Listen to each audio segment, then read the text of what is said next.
Hello बच्चों, आपका स्वागत है हमारे YouTube channel mathematics subject Kumar में।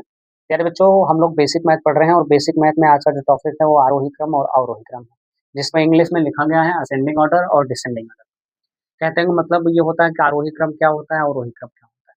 इसको आप जो है सेकंडों में समझ सकते हैं कि आरोही क्रम क्या होता है, अवरोही क्रम क्या होता है। समय को वेस्ट न करते हुए आज हम लोग सीखेंगे आरोही क्रम और अवरोही क्रम। बात को समझना, सबसे पहले ये है आरोही क्रम। पहला जो टॉपिक है वो हमारा क्या है, आरोही क्रम। आरोही क्रम। आरोही क्रम को बेटा इंग्लिश में बोला जाता है ascending order, ASCENDING, ascending order. English medium वाले बच्चे ये ध्यान देंगे, असेंडिंग ऑर्डर जब भी आपसे कहा जाए तो लोग कहते हैं कि आरोही क्रम। आरोही क्रम का मतलब लोग बताते हैं भैया बढ़ता हुआ क्रम, बढ़ता हुआ क्रम, जबकि ये गलत है। भैया बढ़ता हुआ क्रम का मतलब क्या होता है, या आप यहाँ पर इसको ऐड कर सकते हैं संख्याओं का बढ़ता हुआ क्रम। संख्याओं का बढ़ता हुआ क्रम, तब जाके आप सही हो सकते हैं। किसी भी वस्तु या कोई भी चीज़ है, जब आप उसको दिखाओगे तो उसको बताना पड़ेगा कि ये जो भैया क्रम होता है ये कौन-सा क्रम है, बढ़ता हुआ क्रम, घटता हुआ क्रम, ऐसे लोग बताते हैं। जबकि आप इसमें अगर संख्या को ऐड कर लेते हो तो आप बड़ी आसानी से इसको आप समझा भी सकते हो कि हम ऐसे ही इसको समझाया जा सकता है।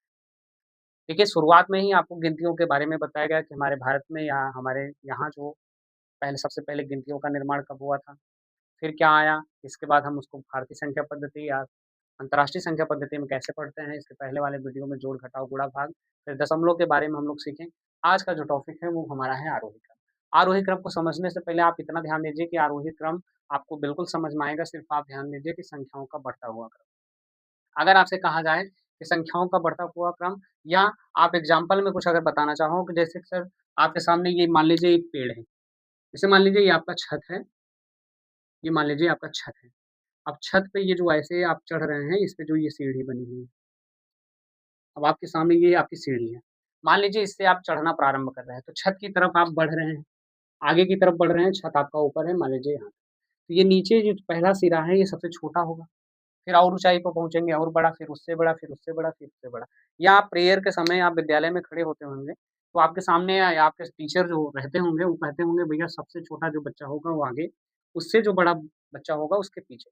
तो आप देखते होंगे कि पहले छोटा बच्चा, फिर उससे बड़ा, फिर उससे बड़ा, फिर उससे बड़ा, ये जो क्रम हमारा बना हुआ है, यही होता है आरोही क्रम। या आप गिनतियों के माध्यम से बता सकते हो, 1, 2, 3, 4, 5, 6, 7, 8, 9, 10 ऐसे आप बढ़ रहे हो, तो आप उसको बता सकते हो, ये होता है आरोही। बात को पकड़ना। अगर उल्टी गिनती गिनोगे, जैसे 10 से आप 1 की तरफ गिनो, 10, 9, 8, 7 ऐसे, बड़े से छोटे की तरफ अगर आप आ रहे हो, मतलब ऊपर से नीचे की तरफ अगर आप आ रहे हो, तो वो समझ लो आपका अवरोही क्रम है। बात को समझना, संख्याओं का बढ़ता हुआ क्रम आरोही क्रम, संख्याओं का घटता हुआ क्रम अवरोही क्रम होता है। आपको समझ में आ गया होगा। या आप एग्ज़ाम्पल के माध्यम से और भी एग्ज़ाम्पल दे सकते हो, जैसे पेड़ पर आप चढ़ रहे हो, पेड़ पर चढ़ना आपका क्या होता है, आरोही क्रम। पेड़ से नीचे उतरना आपका क्या कहलाएगा, अवरोही क्रम। इतनी बातें आपका क्लियर हो चुका होगा। अब फॉर एग्ज़ाम्पल की मदद से हम लोग क्या सीखेंगे, आरोही क्रम और अवरोही क्रम। अब जैसे अवरोही का मतलब आपने यहीं पर ध्यान दिया होगा कि भैया अवरोही को भी हमने समझा। अवरोही क्रम, अवरोही क्रम का मतलब होता है, इंग्लिश में इसे डिसेंडिंग ऑर्डर बोलते हैं, DESCENDING, डिसेंडिंग ऑर्डर। इसका मतलब होता है संख्याओं का घटता हुआ क्रम। संख्याओं का घटता हुआ क्रम। संख्याओं का घटता हुआ क्रम और संख्याओं का बढ़ता हुआ क्रम आप बता सकते हो। फॉर एग्ज़ाम्पल के थ्रू अगर आप समझना चाहो, बात को समझना, 1 से 2 एग्ज़ाम्पल की मदद से ही आप इसको सीख सकते हो कि आरोही क्रम क्या है, अवरोही क्रम क्या है।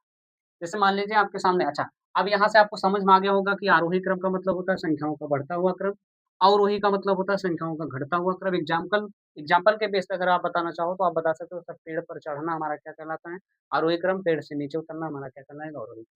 या आप काउंटिंग या नंबरिंग कर रहे हो, 1 से 10 तक या 1 से 100 तक गिनती आप गिन रहे हो, ये होता है हमारा आरोही क्रम। और 100 से उल्टी गिनती आप 1 की तरफ गिनोगे तो ये हो जाएगा आपका अवरोही क्रम। इतनी बातें आपका क्लियर है। अब जैसे मान लीजिए ये 7 है, ये 6 है, ये 8 है, ये 9 है, ये 10 है, ये 2 है, ये 3 है, ये 4, ये 5 और ये 1। ये आपके सामने क्वेश्चन दिया गया और आपसे कह रहा है कि इसको भैया आरोही क्रम में और अवरोही क्रम में लिखिए। आरोही क्रम और सॉरी आरोही क्रम और अवरोही क्रम। आरोही क्रम और अवरोही क्रम में लिखना है। तो बात को समझने की कोशिश करना, वही प्रेयर वाली आप बात रिपीट करना कि सबसे पहले छोटा बच्चा रहेगा आरोही क्रम में। सबसे पहले छोटा बच्चा, इसके बाद उससे बड़ा, फिर उससे बड़ा, फिर उससे बड़ा, फिर उससे बड़ा, फिर सबसे बड़ा होगा। बात को समझने की कोशिश करें। अब आपके सामने 7 लिखा है, 6 लिखा है, 8 लिखा है, 9 लिखा है, 10 लिखा, 2 लिखा, 3 लिखा, 4 लिखा, 5 लिखा है, 1 लिखा है। अब आपको क्या करना है, सबसे पहले इसमें सबसे छोटा कौन है? 1, 1 लिख दीजिए, 1 लिखिए। फिर 1 से बड़ा कौन है? 2, 2 से बड़ा कौन है बाबू? 3, 3 से बड़ा कौन है? 4, 4 से बड़ा है 5, और 5 से बड़ा है 6। अब 6 से बड़ा कौन है? 7 इसमें है, हाँ 7, फिर 7, 7 से बड़ा कौन है? 8, और फिर 8 से बड़ा कौन है? 9, 9 से बड़ा कौन है? 10। देखिए, आप ऐसे भी लिख सकते हो, या इसमें जो है चिन्ह प्रॉपर्टी का जो रूल होता है, चिन्ह प्रॉपर्टी का रूल नहीं, चिन्ह चिन्ह के माध्यम से आप छोटा-बड़ा का जो चिन्ह होता है, छोटा-बड़ा, तो ये आपका जो होता है, ये छोटा चिन्ह होता है, और ये आपका जो होता है, ये बड़ा का चिन्ह होता है। ये छोटा और ये आपका बड़ा, और ये होता है आपका बराबर का। ये चिन्ह की मदद से भी आप इसको कर सकते हो, इन दोनों चिन्ह की मदद से। ये छोटा, ये बड़ा। इसको लेस देन और इसको ग्रेटर देन बोलते हैं। इंग्लिश में अगर बोलना चाहो, इसको लेस देन, इसको ग्रेटर देन। अभी बताते हैं हम। अब देखिए, अब जब आरोही क्रम आपने लिखा कि 1, 2, 3, 4, 5, 6, 7, 8, 9, 10 ऐसे बढ़ते चले गए। अब इसमें क्या करा कि अवरोही क्रम में क्या करना है, बस यहीं से इसको पकड़ के इधर लाओ कि भैया हम तुमको यहाँ लिखेंगे, इसके बाद इसको लिखेंगे, ऐसे लिखेंगे, फिर 7 लिखेंगे, फिर 6 लिखेंगे, फिर 5 लिखेंगे, 4, फिर 3, फिर 2, फिर 1, हो गया। तो ये रहा आपका आरोही क्रम और ये रहा आपका अवरोही क्रम। तो आपको समझ में आ गया होगा। अगर इसी को आप ये छोटा-बड़ा का चिन्ह आप दिखा के अगर करना चाहो तो बड़ी आसानी से आप इसको कर सकते हो, इसको। ये भैया क्या है, ये छोटा है, छोटा वाला चिन्ह भैया ये क्या करता है, ये बताता है कि भैया ये हम छोटे हैं। ये क्या करता है, ये छोटा का है और ये बड़ा का है।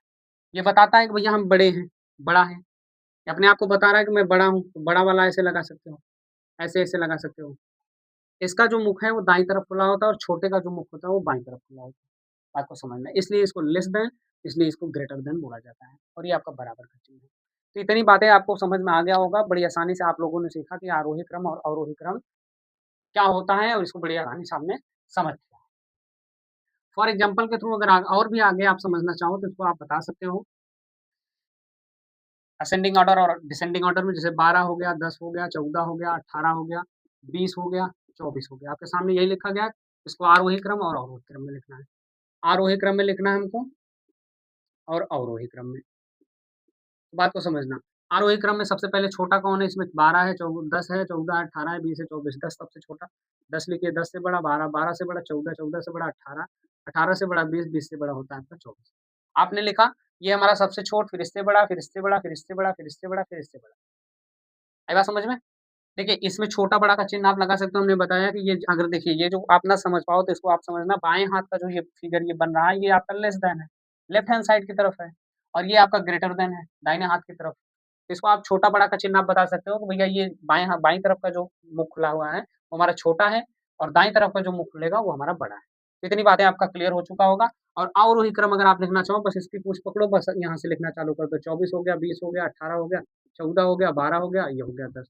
तो बड़ी आसानी से आप लोगों ने सीखा कि आरोही क्रम और अवरोही क्रम को हम कैसे लिखते हैं, या आरोही क्रम या अवरोही क्रम क्या होता है, इसको आप भली-भाँति समझ चुके हैं। वीडियो पसंद आए तो वीडियो को ज़्यादा से ज़्यादा लाइक कीजिए, शेयर कीजिए, और चैनल पर नए हैं तो चैनल को सब्सक्राइब कीजिए। मिलते हैं नेक्स्ट वीडियो में। धन्यवाद।